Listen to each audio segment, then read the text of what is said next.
Pakai kata bos.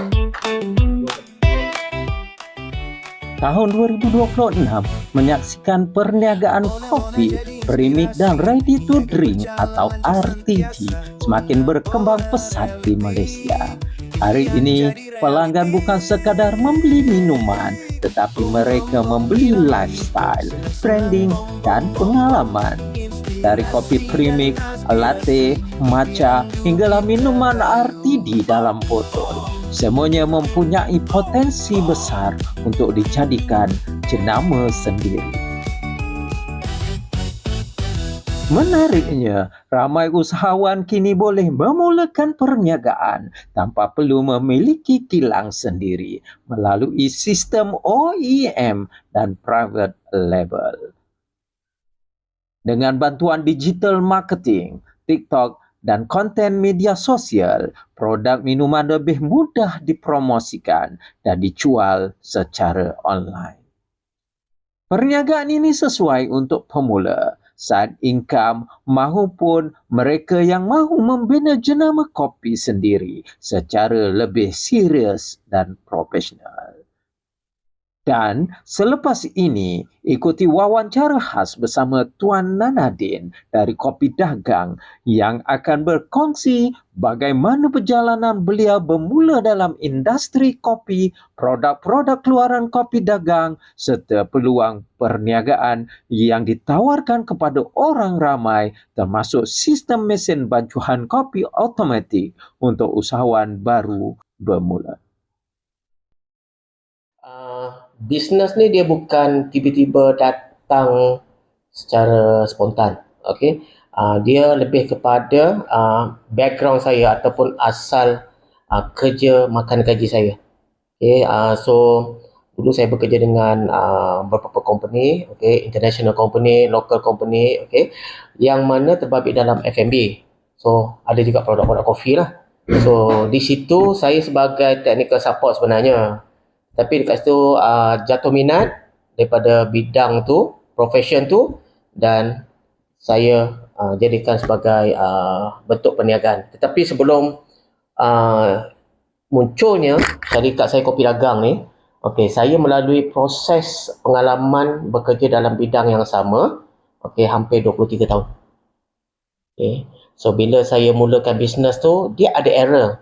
Tetapi error tu kecil berbanding rakan-rakan lain yang tak pernah lalui pengalaman yang bermabitkan bisnes mereka dan mereka mengalami kesalahan ataupun kesilapan yang lebih besar peratusan dia.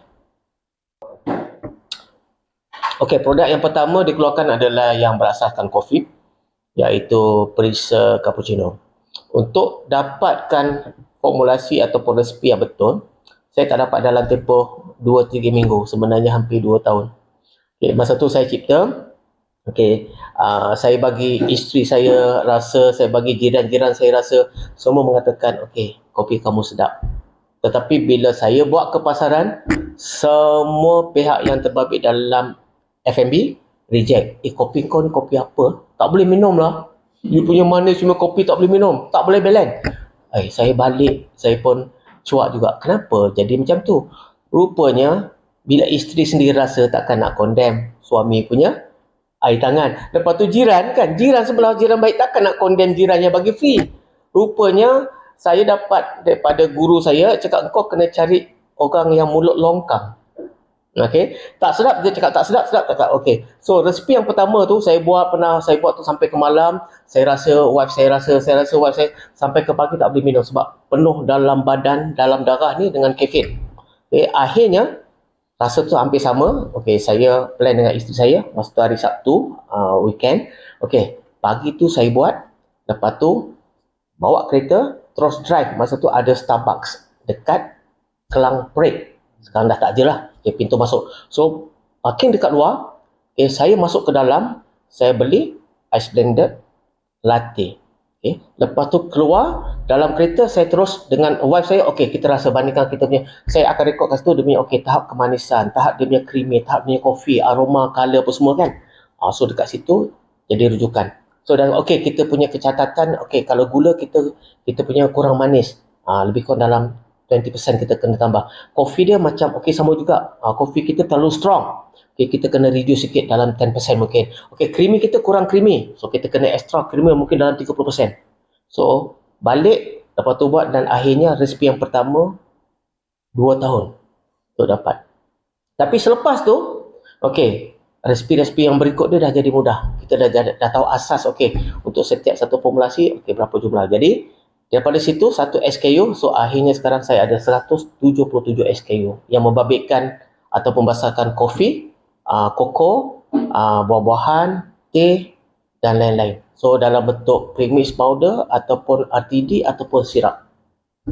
Okey, kepada mana-mana individu ataupun peniaga nak terbabit dalam bisnes minuman kopi ataupun produk-produk berkata kopi, sebenarnya minuman kopi ni sejak 15 tahun yang lalu sehingga sekarang adalah ranking yang paling tinggi berbanding minuman perisa-perisa lain. Dan ia membabitkan keuntungan yang sangat-sangat besar. Okey, contohnya kalau minuman panas, kita akan dapat keuntungan kasar, okey, antara 300 ke 500%, dan dalam bentuk berais ataupun freight, kita akan dapat keuntungan kasar antara 500 ke 800% pada formulasi ataupun resipi yang premium. Okey, jadi kita nampak kadang-kadang ada peniaga kita yang gagal dalam perniagaan kopi. Sebenarnya kegagalan tu adalah lebih kepada harga yang dijual dengan kualiti yang sampai kepada pelanggan. Jadi bila kita jual pada harga yang kita dah tetapkan, kita mesti sampaikan sekali dengan kualiti yang sepatutnya disukai oleh pelanggan. So, jadi kalau misalnya kata siapa yang nak terbabit dalam bisnes kopi, boleh saja jumpa saya. Free consultant. Free consultant. Sebagai tanggungjawab saya daripada usahawan kepada usahawan. Kena ingat ya, saya pun ada buat sesi-sesi ramai usahawan yang secara percuma. Saya tak kenakan apa-apa fee sebab dulu saya adalah individu yang kedekut nak kongsikan ilmu. Saya cakap nanti kenapa saya nak kongsikan dengan orang lain akan jadi pesaing saya. Tetapi saya dinasihatkan oleh seorang guru, seorang ulama, dia cakap Din, apa yang kamu ada sekarang ni tak ada pada orang lain, dan ada yang sesuatu pada orang lain tak ada pada kamu. Sekarang kita cerita pada kamu. Yang kamu dapat, yang kamu ada sekarang ni, bukan milik kamu, dipinjamkan oleh Allah. So kebetulan kamu salah seorang yang ada benda ni dan tanggungjawab kamu kena kongsikan.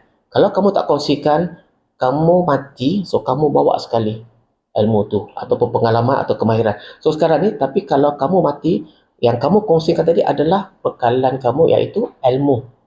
Di mana ataupun ke mana ilmu kamu gunakan atau kongsikan. So dekat situ, bukan setakat bisnes kopi. Ada rakan-rakan yang buat cookies lah, buat frozen food apa semua. Saya bantu untuk perbaiki dia punya produk. Apabila masuk ke pasar raya, kita punya produk lebih sedap daripada jenama-jenama besar, tapi kita masih lebih murah daripada pesaing-pesaing. Itu jadi tanggungjawab saya lah.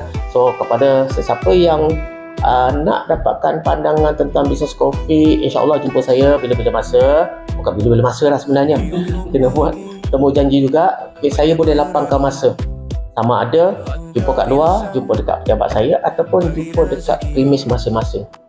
So insyaAllah. Bekerja penuh setia, moga berjaya hingga berjasa.